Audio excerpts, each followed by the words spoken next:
ไปเตืออ๋อสาเหตุที่เพิ่นไปน่ะไปยังประตูแล้วว่ามันไปยังแล้วว่าคืออยากไปอยากไปในใจนี่อยากไปจ้ะเวลานอนรับแบบเหยียบรถนี่ว่าเหยียบเลยใช่เหยียบเลยแล้วว่าไม่ยังบ่เมื่อบ่ว่ะเพราะว่าแค่ว่าเจ้าสิกินจังซี่บ่ว่าคอยไปหาการเครียดมันว่าการเครียดว่าเขาพะจะกินเขากินเขาให้เขานั้นลีอยู่นั้นดีอยู่นะยันน้องเพิ่นคือสิบ่อยากมาแหละพี่น้องเนาะบ่มาคือทางในบ้านคนนี้ก็คือแบบนี่ได้ประตูได้โอ้ลมเพิ่นอยู่บ่เขาให้มาแต่ว่าเชียงไปชนเขาบ่ให้เอามาบ่ให้เอามายันพี่เล่นพ่อบ้านตัวนั้นโอ้ยันที่พ่อบ้านเขาประตูได้คุยกับเพิ่นบ่คุยแล้วว่าเพิ่นว่าบอกกับประตูแล้วว่าดีกันเด้อเจ้าบ้านเพิ่นบ่ให้บ่เอาชาวบ้านประชาชนน่ะบ่รับบ่คันว่าหมดประชาชนบ้านเขาหันเส้นลายมอมให้ก็สิเอาคือกันพ่อบ้านว่านะบ้านมานี่บ่บ้านนี้ว่าแต่ว่าเข้าหันแต่ว่าให้ไปคือบ่ให้ไปนะพระสิหันหักเอาเป็นจังซี่จังซั่นปกติแหละเป็นจังซี่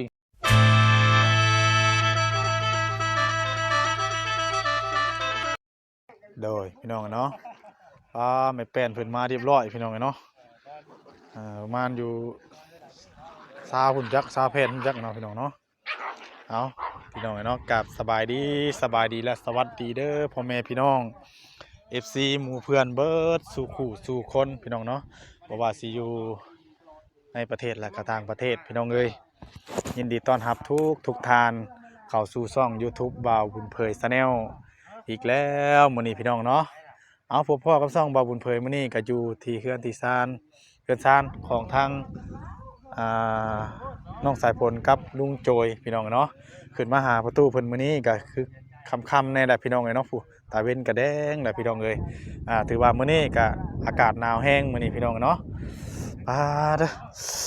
เย็นพี่น้องเอ้ยเนาะ เอาก็ถือว่า เสร็จภารกิจเนาะของทางบ่จิตแล้วก็ตกลงเคลียร์กันเป็นที่เรียบร้อยพี่น้องเนาะทางบ่าวเผยก็บ่ได้ไปอยู่นำเหตุการณ์ที่ว่าเพิ่นเกิดรถเฉี่ยวรถชนหรือว่าเกิดอุบัติเหตุหรอกพี่น้องเนาะบ่ได้ไปนำแต่ว่ามื้อนี้ไปนำเพิ่นก็ไปเคลียร์กันให้เห็นดีทั้ง2กรรม2ฝ่ายก็ถือว่าทางผู้กรณีเพิ่นก็ผู้ที่ว่าเพิ่นขับรถมาชนเฮาก็เพิ่นก็ยอมใช้ยอมจ่ายยอมเสียยอมซ่อมรถให้ก็ถือว่าโอเคพี่น้องเนาะเอาก็ถือว่ามื้อนี้ก็มาหาทั้งประตูโจยพี่น้องเนาะสบายดีเด้อประตู โอ้มัดแพ้ไปใช้อันนี้นะมาใช้ฉากอันแบบหมวกโคมโดยสบายดีทั้งน้องสายฝนเนาะอาบน้ำอาบในแล้วบ่มื้อนี้อาบตะเวนแล้วอาบตะเวนแล้วพุ่นละไปนั่งอยู่ตอกอยู่เตียงพุ่นแหละ ถามไทยกันได้จักหน่อยคือเห็นในคลิปทั้งเบาขันเบาหล่าพรว่าทั้งน้องนั่นเพิ่นมาเฮือนประตูแม่นบ่เห็นแล้วบ่ประตูเห็นแล้วโอ้พอหายใส่มึงคือปุ๊บนี่คือกันโอ้ตัวเจ้านี่น้องเอ้ยแบบเขายันเดี๋ยวว่าไปหายันเจ้าตายที่ฉันมาหน่อยเนาะพูดแต่พวกนี้คนมันว่ามันเรื่องหาเจ้าบ่พี่ก็หาเจ้ามาหน่อยชั่วโมงกว่าโอ้ยเขาหยาดเขามาหลายเขาหยาดอยู่เป็นย่านบ่พ่อคือเราย่านยังไปอยู่ช่วยให้เจ้าย่านพวกลูกนี่ย่านย่านไปหลายมื้อนั้นบ่ก็เลยย่านบัดนี้เลยหยาดนั่นประตูเนาะเจ้าก็คืนนี้น่ะเพิ่นนอนอยู่นี่คืนนี้เนาะโอ้พอช้อนๆไว้คักแล้วเจ้าเนี่ยปุ๊บโอ้ลมบอกเพิ่นเรียบร้อยแล้วเนาะบอกแล้วพอว่าให้เป็นลูกพ่ออยู่นี่ว่าโอ้ยว่าบ่อยู่แหละว่ากินฮอดพ่อแม่อยู่โดยกี่ฮอดพ่อกี่ฮอดแม่กี่ฮอดอยู่พุ่นเพิ่นเคยอยู่เนาะคือเพิ่นเมื่อแต่เฮิงนะบ่ประตูเมื่อเช้านี้เมื่อเมื่อก็เอาเบาลาเบาไอ้วันนี้ไปเห็นเพิ่นได้ไปพ่อเพิ่นพบอยู่ไสไผพ่อว่าไปแล้วก็มอผู้ช้างนี่เห็นผู้ช้างไม่เห็นห้องน้ำนี้เห็นอยู่ในหายเขาไปเขามากลับไปก็มาเลยผู้นี้ว่านี่ว่ะมาพี่ว่ะผู้นี้ยังบ่ลืมถือโทรศัพท์มาก็บอกว่าสิถ่ายเอา อืม เลยจูนั่นเลยไปหาเลยควักว่าอยู่พี่ อ๋อ ว่าเรื่องจังเขาก็เอามา เห็นเพิ่นถือหยังมาให้ประตูมาฝากประตูน่ะ แล้วก็อันพักน้ำ พักน้ำ แล้วก็ไปประกันตัวหนึงผมว่าช่องโต้บ่เห็นตัวหนึงเฮีย เฮียบ่ โซ่เออ เออ เพราะว่ามึงแหละจึงไปแบบนั้นแต่ว่าลูกเอ้ยเพิ่นหับเพิ่นแฟนเจ้าอยู่กูเป็นอยู่เพิ่น FC เพิ่นก็ตามหาเจ้าเลย โดยเอ่ เพราะว่า อ เพิ่นบ่เห็นมาแม่นน้อยแต่ว่าเบ้าลาก็หาเจ้าอยู่ บ่แล้วก็พากันตามหาชุลมุนเลยเนาะทั้งชาวบอกชาวบ้านเด้อพี่น้อง ว่า เนาะ เบ้าลานอนรับเขาก็ลักไปเตือ อ๋อสาเหตุที่เพิ่นไปน่ะไปหยังประตู แล้วว่ามันไปยังแล้วว่าคืออยากไป คิดอยากไปในใจนี่ อยากไปจ้ะ เออ เบ้าลานอนรับแบบเหยียบรถนี่ว่า เหยียบเลย เจ้าชายเหยียบเลย อ่า แล้วว่าเป็นยังบ่มึงบ่ว่า อ่า เพราะว่าแค่ว่าเจ้าสิกินจังซี่บ่ว่าคอยไปหาการเครียดมันว่า มันก็เครียด ว่าเขาพะจะกินเขากินเขาในให้เขานั้น เออ ลีอยู่นั้น ดีอยู่นั่น เห็นรู้จักเขามาก็เลยไปเบิ่งก็บ่แม่นอันพวกอายว่ะ อืม มีแต่ผู้อื่นหรือยาว่ะ โดย แล้วว่าพอเนี่ยให้หลีก็บ่จักแต่ว่าย่านทางว่าคือเหมือนว่าบ่ย่าน อืม เป็นจังซั่นเนี่ย อ่า มันว่าเขาไปตำลังคือพอไปตำลังอยู่ไป เพิ่นเว้าหั่นบ่ ว่า คือพ่อเพิ่นน่ะไปตามหลัง ขย่างไปนี่คือว่าพอไปตำลังของก็เคยไปนี่อย่างคือพอกับลูกเคยไปเลยๆเด้ไปหาขี้ฉี่น่ะ หาซี่นะ โดยหาขี้ฉี่พอกับลูกบ่ได้ปะกันเลยไปหาพวก โดย กับข้างนอกข้างหน้าเขาก็ไปนำกันนั่นแหละพอกับลูกมันก็ อืม แล้วมันคือเป็นห่วงเท่านั้นเขากะเบิ่งนะเพราะว่าอยู่บ่อยู่นั่นมันพอนี่ เอาก็ประตูถามเพิ่นอยู่ว่าอยู่บ่อยู่นี่ พอถามว่าอยู่บ่อยู่ก่อนเป็นน้องเจ้าคนโอ้ยกินฮอดพ่อกินฮอดแม่ คิดฮอดพ่อคิดฮอดแม่ อยู่พุ่น อ๋อ เอาแหละว่า บอกกันล่ะน้องเพิ่นอยากมานี่คืออยากมาแบบมามื้อละมาพักตอนเช้าได้เด็กน้อยกลับมื้อ เนาะ ถ้าว่าให้มาอยู่พี่เป็นหลักๆอีหลอน่ะเพิ่นคิดฮอดพ่อคิดฮอดแม่ โดย พ่อตายอยู่หั่นเสียอยู่หั่นพ่อแม่อีกใดก็เลยบ่ลืมบ้านเกิดเมืองนอนว่าซั่นนะเนาะโอ้สรุปแล้วก็ยันน้องเพิ่นคือสิบ่อยากมาแหละพี่น้องเนาะ บ่มา คือทางในบ้านพุ่นนี่ก็คือแบบนี่ได้ประตูได้โอ้ลมเพิ่นอยู่บ่ นี่เขาให้มาแต่ว่าเชียงปลาชนเขาบ่ให้เอามา บ่ให้เอามา ยันพี่เอ็นพบานตัวนั้น โอ้ ยันพี่พบานเขา ประตูได้คุยกับเพิ่นบ่ คุยแล้ว โอ้ ว่าเพิ่นว่าบอกกับประตูแล้วว่าดีกันเด้อเจ้าบ้านเพิ่น บ่ให้บ่เอาแต่ว่า ประชาชนน่ะบ่รับบ่ คันว่าหมดประชาชนบ้านเขาหันเส้นลายหม้อมให้ก็สิเอาคือกันพบานว่านะ บ้านมานี่บ่ บ้านนี้ว่าแต่ว่าเข้าหันแต่ว่าให้ไปคือบ่ให้ไปนะพระสิหันหักเอา เนาะ เป็นจังซี่จังซั่นเขาติแหละ เป็นจังซี่ซั่นก็โทษกันอีกเด้อหวาน เอาแหละปั๊บมาเว้าความหมายมันตายแล้วก็ว่ามันเจ้าเลยอยู่เอาไปพุ่นแล้วตายพบานบัดนี้ เนาะ บอกว่าก็มีปัญหาอีกเนาะ แต่พอรู้ติจะเห็นพอจะได้แล้วให้เป็นน้องเสยฝนนี่ อืม พอสิว่าอยู่นี่ได้มึงจะไปใช้ซะไปเช้านี่บ่บอกฮอดพอซ้ํป้าฮอดผ้า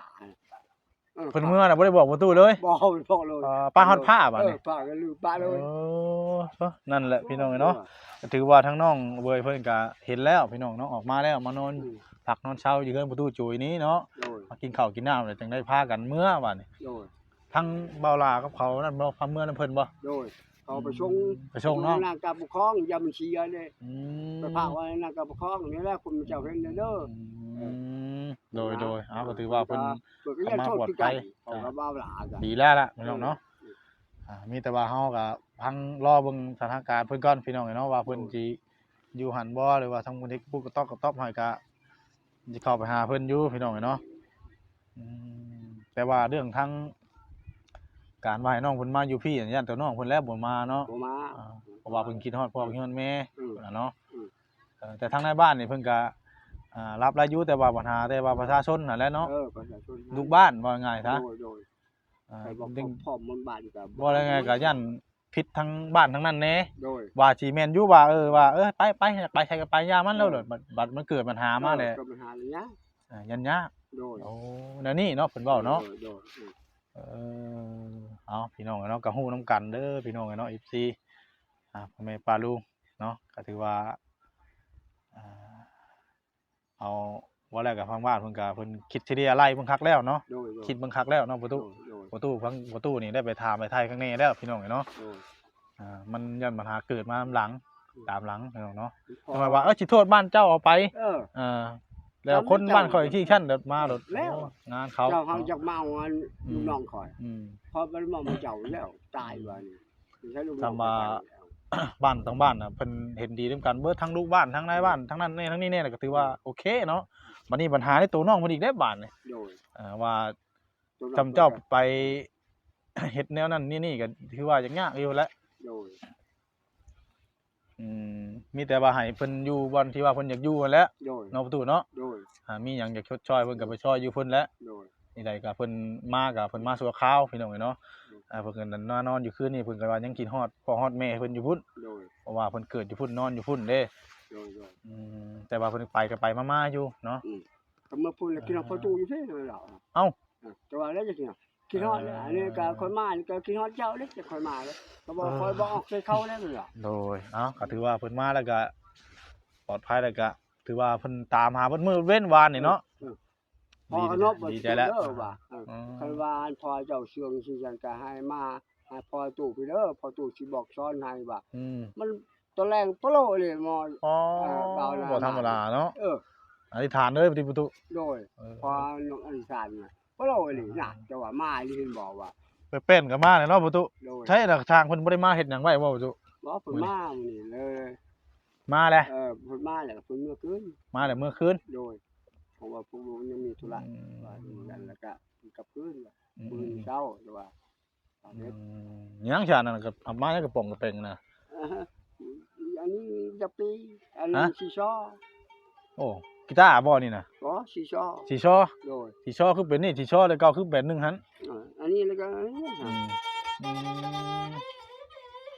โอ้ มาห่างกับลูกก็ได้นี่ ทำไมห่างกับลูก โดย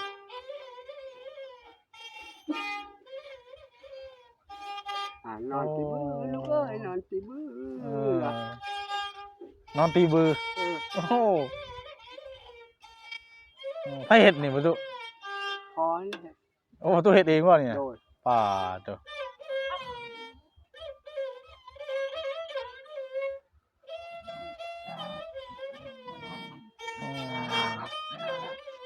อยากคล้ายๆคือของคนจีนคนหยังเนาะ โดยอันนี้จะปีข่าวมาเลยใส่แข้งใส่จะปีลำผู้หานบ่หันเลยคนแบบ ลำกลองย่อ คนกลองเงาะกลองแงะเนาะข้างหาเฮ็ดเนาะประตูก็โอ้ย พอเป็นบาวันพออันนี้มันได้เฮ็ดได้ โอ้ จ้าพอกเฮ็ดจะปีพอกเฮ็ด ว่าแล้วก็คนมักในดนตรีนี่คิดดื้อเฮ็ดเนาะ โดยเป็นกับพ่อย่อง ย่องเลย เอากับผู้เฮ็ดดนตรีบ่ฮะ เอากับผู้อยู่พุ่นน่ะ โดยฟาดใจเลยปู้เขาว่าแบบไล่เด้ก็ว่า กินข้าวแล้วบ่ประตูมื้อนี้ ยัง กินข้าวแรงกับหยังมื้อนี้ มีให้กิน บ่มีแนวกินลูกสิมากินข้าวแรงนำได้มื้อนี้ สิทุได้รวย ทางบ่มีแนวกินบ่ บ่มีให้กิน ทางบ่าวแสนเอาล่ะพี่น้องเนาะทางบ่าวแสนเพิ่นชื่อหมูหุ้งแล้วมาตำเลยกินได้อยู่แล้วว่า กินได้อยู่ ให้น้องชายพลเด้อพากินเนาะ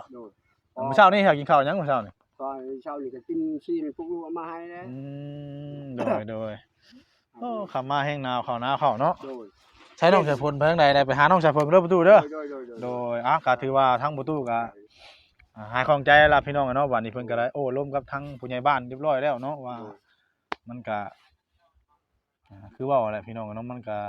ยากอยู่เนาะแต่ทางบ้านเพิ่นก็รับอยู่แต่ว่าลูกบ้านนั่นแหละเนาะ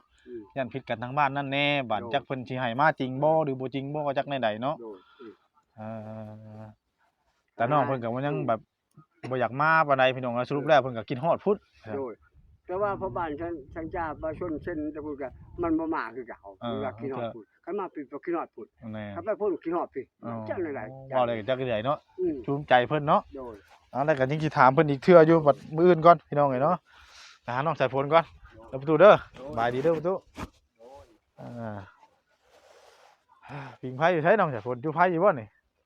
จู้หรือบ่อยู่ไผ1เข้าบ่นี่ บ่1สุกแล้ว 1สุกแล้วโอ้โดยแต่ทางน้องเบยมาบ่อยู่นำซับ เออเพิ่นเมื่อแหละเนาะ โดย เห็นเพิ่นเฮ็ดอยู่ให้กินน้ำกันอยู่เมื่อวานนี่นึ่งข้าวนึ่งน้ำปลอดภัยอยู่ว่าซั่นเอออืมแสดงว่าเพิ่นนี่อยากไปใช้ก็ไปเพิ่นนี่เนาะ โดย คนแบบหลายหม่องนอน โดย อ่า ไปแบบว่าบ่อยากอยู่บนเก่านะนี่ บ่อยากอยู่วังเก่าเนาะ โดย เออไปบ่อยาก ไป อยู่ ไม่ วัง ใช่ เก่า แล้ว เนาะ ชื่อคิดฮอดอยู่พุ่นอีก คือเพิ่นไปนี่อ่าไปบ่หัน2-3 มื้อคิดฮอดพี่ก็มาพี่ แม่น เออ คิดอยากไปเลยย่างมานะ แบบเพิ่นไปนี่ย่างเลยบ่ เด้อ ย่าง ย่าง ลัดปลาลงไปจักรยานย่างไปอยากกินข้าวก็ขอกินแล้วเนาะ เด้อ คือได้ยินว่าทั้งเขาเว้าพรว่าหล่าว่าสิซื้อโทรศัพท์ให้น้องเพิ่นคือว่าสิได้มันบ่ไปซื้อบ่มื้อนี้ ก็บ่ฮู้คือกันนั่น งูกันเนาะ เด้อ อ่าเอาก็ถือว่า มื้อนี้จังได๋เพิ่นมาเฮ็ดอยู่บ่มื้อนี้ โดย เดื เมื่ อ อน เดียว เช้านี้เพิ่นก็มาได้นั่งท่าอ เดี๋ ยู่ ยวนั่งท่าอยู่ โดยเพิ่นกำลังเฮ็ดน้อง เออ มาได้เพิ่นเผาว่าจะเผาเฮ็ดถ้าบ่แซนมาก่อนว่ะ ทางน้องบอกกันบ่ โดย เออ บ่แซนว่าน่าจะเป็นมื้ออื่น อันนั้นนี่ถามว่าไม่เจ้าได้เพิ่นมาส่งมื้อนี้บ้านนี้บ่คือมื้อนี้ หวานนี่ บ้านนี้จักแพนทางเพิ่นน่ะเนาะ จักบ่ได้นับ12แผ่น 12บ่อ๋อมื้อน่ะคือสิเริ่มแล้วมื้อนี่พี่น้องเนาะเพราะว่าเฮามามื้อนี้ก็มาค่ำแน่เพราะว่าแล่นเรื่องทั้งข่าวบ่จิตแน่เนาะทั้งน้องสะพลก็เห็นอยู่แล้วว่า เด้อ มา เขาลง YouTube ว่ะ แม่นลง YouTube อยู่พี่น้องเนาะใช่ว่ามีงานบุญบ้านเจ้ามีบุญมีหยังใช้คือบ่เห็น บุญเมืองไทย อยู่ไส วันที่29 ที่29พุ่นโอ้นึกว่าวันที่เช้านี่นะบ่แม่นเนาะ29พุ่นยังอีกดนอยู่ใช่ยังอีกดนอยู่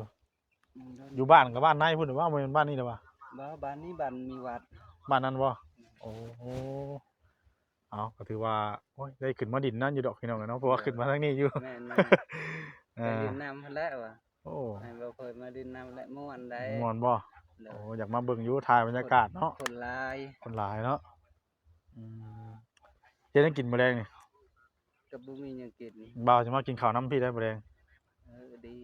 ดีเนาะ เด้อ จำแจวจุกกินไปนี่แหละ จำแจ่วก็พร้อมกันกินนี่แล้ว เออ ทางว่าแสนเพิ่นซื้อนั่นมาตำอยู่ พี่ก็จำแจ่วก็มีเลย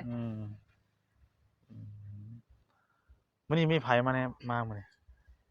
เบาแอน บ่าวแอนก็มาบ่ขึ้นมาผู้เดียวเพิ่นบ่ ผู้เดียวเพิ่น โอ้บ่ได้ขึ้นมากับบ่จอดเนาะพี่น้องเนาะ แม่น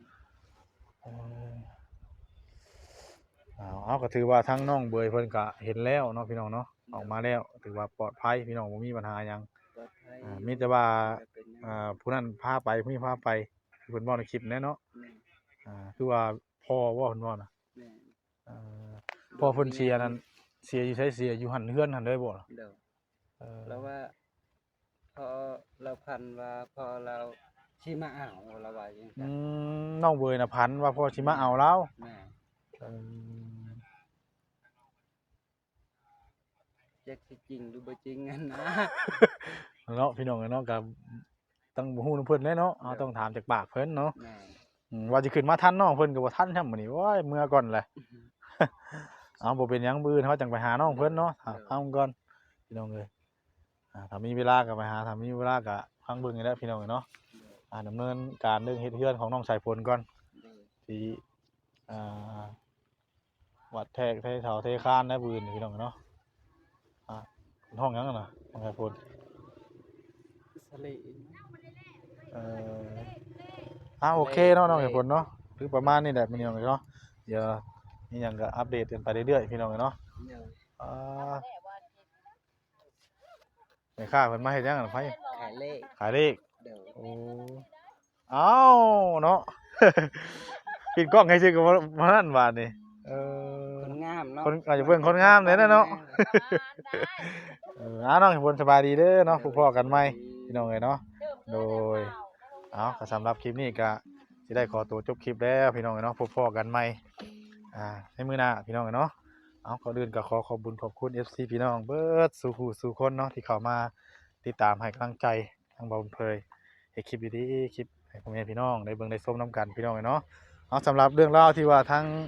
น้องเพิ่นสิมาได้มาอยู่ทั้งบ้านตู้จอยก็ฮู้กันแล้วพี่น้องเนาะว่าเพิ่นน่ะ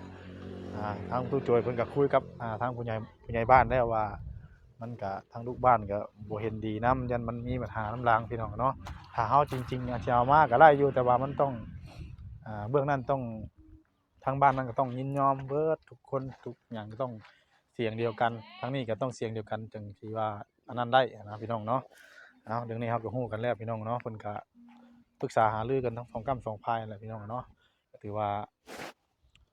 มื้ออื่นเฮาก็สิเข้าไปหาทั้งเพิ่นพี่น้องเนาะมาบ่ทันมื้อนี้เอ้าพี่น้องเนาะถ้าหากว่าผิดพลาดประการใดก็กราบขอโทษขออภัย FC พี่น้องผมเองพะดุงเบิดสุขุสุขคนเด้อสำหรับคลิปนี้ขอกล่าวคำว่าสบายดีเด้อ